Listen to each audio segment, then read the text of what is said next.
Imagine a life with no phones, no movies, no music playing from a speaker, no games waiting on a screen, nothing to scroll through when boredom hits. You might assume ancient humans had no time for fun at all, just survival, hunting, gathering, sleeping, repeat. But here's the strange part. Ancient humans played. They laughed, they competed, joked, gambled, and danced around fires late into the night. The real question is, what did fun even look like? Tens of thousands of years before entertainment was something you could buy. Imagine the sun going down over a small camp. 20,000 years ago, the hunting is done, the fire is lit, and for a few hours, nobody has to worry about survival. This was not wasted time. This was something ancient humans needed just as much as food. To understand that, you have to picture what these evenings actually looked like. People gathered close, firelight moving across their faces. Someone starts tapping a rhythm on a hollow log. Someone else starts to move to it. Within minutes, half the group is dancing. Archaeologists have found bone flutes over 40,000 years old. That means somewhere, in the deep cold of the Ice Age, someone sat down and carved an instrument, not to survive, just to make sound that felt good. But that creates another mystery. Why would a species fighting for survival spend precious time and energy on something as impractical as music? The answer may be older than you think. Fun wasn't a distraction from survival, it was part of it. Laughter and play built trust between people who depended on each other to stay alive.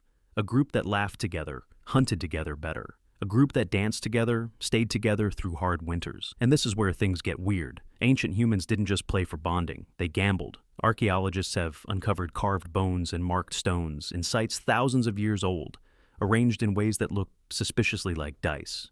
Some researchers believe ancient people used them for games of chance, betting food, tools, even favors. Imagine sitting around a fire, watching someone roll a set of carved bones, everyone leaning in, waiting to see who wins the extra portion of meat. Gambling, it turns out, might be nearly as old as human society itself, but the story doesn't end there. Fun wasn't only about games and music, it was physical too. Cave paintings across Europe and Africa show groups of people in poses that look like wrestling, chasing, even mock combat. Children's toys have been found at ancient sites, small carved animals, miniature tools, dolls shaped from clay and bone. This tells us something important. Even in a world of daily danger, children were allowed to be children. Play wasn't a luxury saved for peaceful societies. It showed up everywhere humans existed. And this is where researchers discovered something unexpected. Fun may have actually shaped human intelligence itself. Play forces the brain to imagine possibilities, test limits, and problem solve without real consequences. A child throwing a carved toy spear at a target is quietly learning hand-eye coordination that will one day save their life on a real hunt.